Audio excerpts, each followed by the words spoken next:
നമ്മൾ കഴിഞ്ഞ ദിവസങ്ങളിലൊക്കെ സംസാരിച്ചുകൊണ്ടിരുന്നത് ദൈവത്തെ കണ്ടെത്തുന്നതിനുള്ള ഘടകങ്ങളാണ്.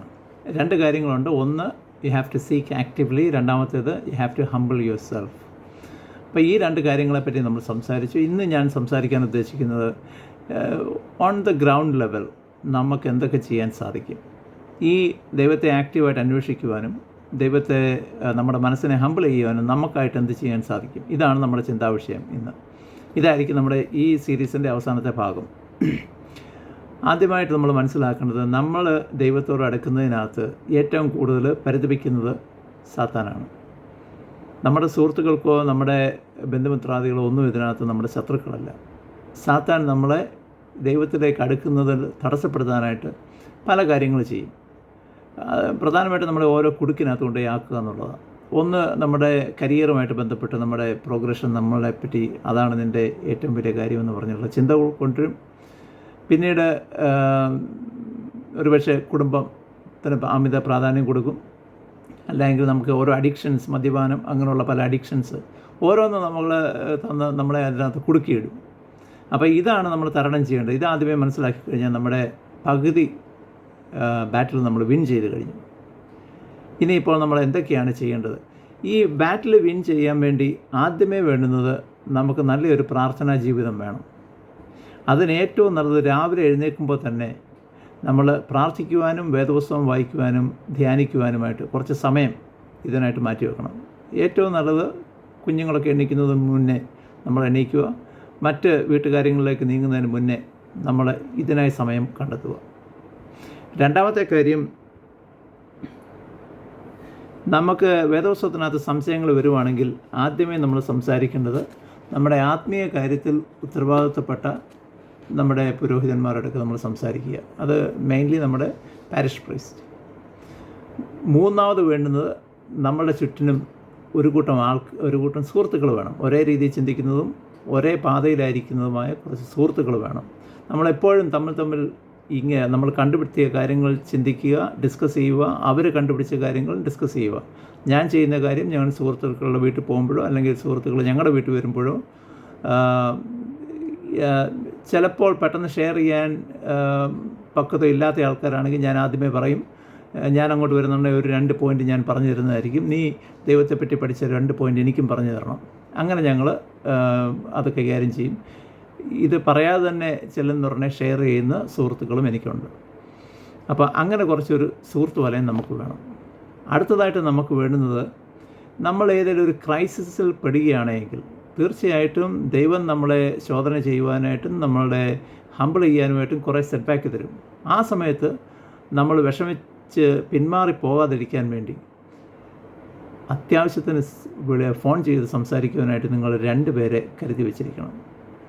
അപ്പോൾ അവർക്കത് വ്യക്തമായ ധാരണയുണ്ടായിരിക്കണം. നമ്മൾ അവരെ ഫോൺ ചെയ്യുന്നത് ഈ ആവശ്യത്തിനാണെന്ന് അവർക്ക് അറിയുകയും ചെയ്യണം. അപ്പോൾ അങ്ങനെ നമ്മൾ അങ്ങനെ 1-2 പേരെ നമ്മൾ റെഡിയാക്കി വെക്കണം, നമ്മളെ സ്പിരിച്വലി ഇൻസ്പയർ ചെയ്യാനായിട്ട്. Lastly, it is not the least one but one of the most important one. നിങ്ങൾ വേദപുസ്തകം പഠിക്കുമ്പോൾ അതൊരു ബൈബിൾ സ്റ്റഡിയായിട്ട് തന്നെ കൊണ്ടുപോകണം. ഒരു പാസേജ് വായിക്കുക, കുറേ ചോദ്യങ്ങൾ എവിടെ നിന്നെങ്കിലും സംഘടിപ്പിക്കുക. ഇവിടെയൊക്കെയാണ് സ്റ്റഡി ഗൈഡുണ്ട്.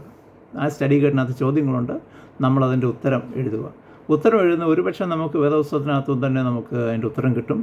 ചിലപ്പോൾ നമ്മൾ പല ഒത്തുവാക്യങ്ങളൊക്കെ വായിച്ച് കണ്ടുപിടിക്കണം. ചില സമയത്ത് കിട്ടത്തില്ല. അപ്പോൾ നമ്മൾ പ്രാർത്ഥിക്കേണ്ട സമയമാണ്.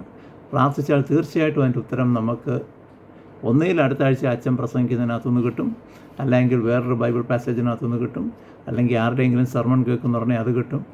അപ്പോൾ തീർച്ചയായിട്ടും ദൈവം അതിന് ഉത്തരം അരുളും. അപ്പോൾ ഇത്രയും കാര്യങ്ങൾ, ഈ 5 കാര്യങ്ങൾ നിങ്ങൾ ചെയ്യുവാണെങ്കിൽ തീർച്ചയായിട്ടും നിങ്ങൾക്ക് ദൈവത്തെ കണ്ടെത്താൻ സാധിക്കും.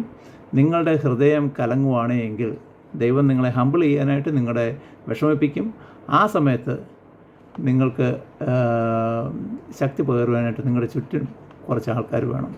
ഇവരെ സംഘടിപ്പിക്കുകയാണെങ്കിൽ തീർച്ചയായിട്ടും മുന്നോട്ടുള്ള പ്രയാണം എളുപ്പമായിരിക്കും. ഇനിയിപ്പോൾ എനിക്ക് ഒരു കാര്യം നിങ്ങൾക്ക് പറഞ്ഞു തരാനുള്ളത്, നിങ്ങൾ ഈ സിയോൻ യാത്രയിൽ നിങ്ങളുടെ ഭാഗം എവിടെയാണെന്ന് അറിയുവാനായിട്ട് ഒരു ലിറ്റ്മസ് ടെസ്റ്റ് ഉണ്ട്.